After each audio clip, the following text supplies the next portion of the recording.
নমস্কার, সবাই কেমন আছেন? মর্নিং রুটিন চলো তোমাদের সাথে একটু শেয়ার করি।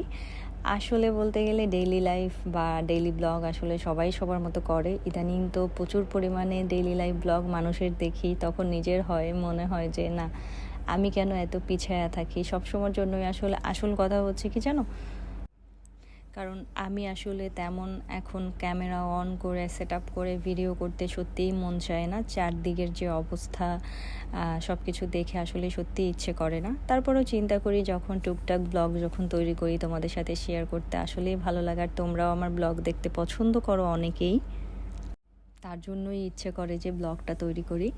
আর ফার্স্টেই সকালবেলাতে গহিনের জন্য একটু টিফিন তৈরি করলাম। আজকে বার্গার তৈরি করলাম। আসলে বার্গারের বানটা খুবই ছোট হয়ে গেছে, কালকে যেটা পেয়েছি সেটাই নিয়ে আসছি। আর সব কিছুই রেডিমেড, তোমরা জানো এখানে তো সবই পাওয়া যায়। আর এটা ছিল একটা পর্কের পেটি, রেডিমেড নিয়েছি কারণ তার সাথে তারপরে একটু চিজ মেও দিয়ে জাস্ট একটু একটা একটু মানে কি বলবো, চটজলদি বার্গার বানানো, এটা ফাঁকিবাজি বার্গার বলতে পারো। ও এটা খুবই পছন্দ করে। আর সে বাসা থেকে মা যদি একটু হ্যাশ ব্রাউন সসেস বার্গার এগুলো দিলে খুবই পছন্দ করে, তাই আজকের একদম সিম্পলি একটা বার্গার তৈরি করে দিলাম।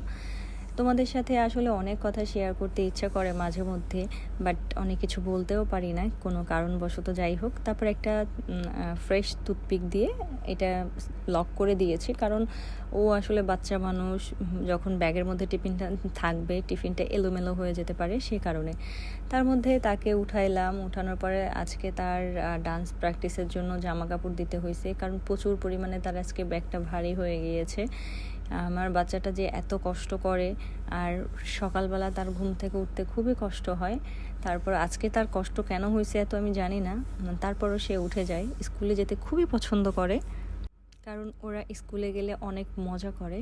এমনিতে বেসিক্যালি বাইরে তো তেমন একটা, এখানে বন্ধু বান্ধব তো আর সবার বাসায় আসে না, আর তার জন্য সে স্কুলে গেলে সবার সাথে দেখা হয়। প্রথম বললাম তুমি সুইট বানটা এমনি খাও, না আসে তাও, তারপরে ওটার মধ্যে একটু নসিলা দিয়ে দিলাম। তার মধ্যে তাকে জুতোটা পরাই দিচ্ছি, কারণ এগুলো হচ্ছে প্রত্যেকটা মায়েদেরই ডেইলি রুটিন, হয়তো বা কেউ দেখায় কেউ দেখায় না। আমি আসলে তেমন একটা এত গোছায় টোছায় ভাই আমি দেখাতে পারি না, বাট ট্রাই করি তোমাদের সাথে কিছু কথা বলার জন্য, ব্লগ শেয়ার করার জন্য। বিশ্বাস করো, এরপরে আমি আজকে ওরটাই শেয়ার করছি। ওর জন্যই আমার প্রায় সকাল যে ওঠার পর থেকে ওর পিছনেই আমার সময় চলে যায়।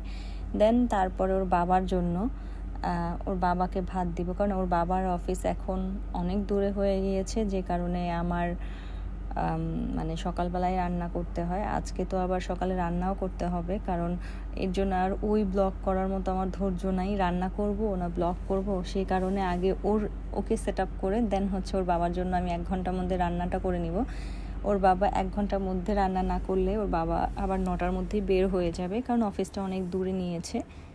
আমি যদি 1 ঘন্টার মধ্যে রান্নাটা না কমপ্লিট করে দিই, আমাকে আবার ভাত নিয়ে যেতে হবে ওর অফিসের দিকে, আর আমি এটা এখন পারবো না। দুপুরবেলায় বাইরে প্রচুর রোদ থাকে, তাই বললাম যে যত কষ্ট হোক সকালবেলাতে যদি এদের বাপ ছেলেকে গুছাইতে পারি, আমি একদম মানে ক্লিয়ার। দেখেন তার অবস্থা, সে সকালবেলা কি করে।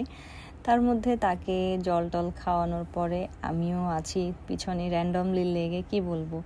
সবাই আমার বাবাটার জন্য প্রে করবা। আর খুবই তাড়াতাড়ি ওর স্কুলটা কমপ্লিট হয়ে যাবে, এই গ্রেড 6, এরপরে ও নতুন ক্লাসে উঠবে, 7 উঠে যাবে। কারণ বলতে বলতে সেও আসলে এখান থেকে অনেকটাই বড় হয়ে যাচ্ছে। এটাও আসলে কি বলবো, চোখের পলকে বাচ্চারা অনেক বড় হয়ে যায়, তাই না? আমার যে দেখেন কি অবস্থা তার। আর এই জিনিসটা হচ্ছে তার ডেইলি, মানে প্রত্যেকটা মায়েই মানে বাচ্চাকে হয়তো বা করে, আমি তো প্রতিদিনই করতে হয়। আমার ছেলের তো এটা একটা রক্ষা কবচ কাইন্ড অফ। সে আমাকে বলে মা এটা না করলে না আমার সেদিন, আসলেও যেদিন না করি সেদিন তার খারাপ যায়। তার জন্য সে এই রক্ষা কবচটাকে সবসময়ের জন্য বলে, যত যেখানেই যাক না কেন, একটু এমনি বাইরে যাবে বা সাইকেল চালাতে যাবে তখন তার এই জিনিসটা করা দরকার। তার মধ্যে করিডোরে দাঁড়িয়ে গেলাম, তাকে বাই বললাম, এভাবে করেই মানে মর্নিংটা শেষ হয়ে আমার দেন হচ্ছে তারপর বাবার পার্ট চলে আসে, ওর বাবার পার্ট। এভাবে করে আমার ডেলি লাইফ ব্লগ বলো ভিডিও বলো যেটাই বলো তোমাদের সাথে শেয়ার করছি। আর যদি ভালো লাগে অবশ্যই লাইক শেয়ার কমেন্ট করবা, আর অবশ্যই আমাদের জন্য প্রে করবা, আর আমার সোনাটার জন্য প্রে করবা। এতটুকুই বলবো। ভালো থাকবে সবাই, সুস্থ থাকবা, সাবধানে থাকবা। থ্যাংকস ফর ওয়াচিং আমার ভিডিওটা দেখার জন্য। Bye bye, tata.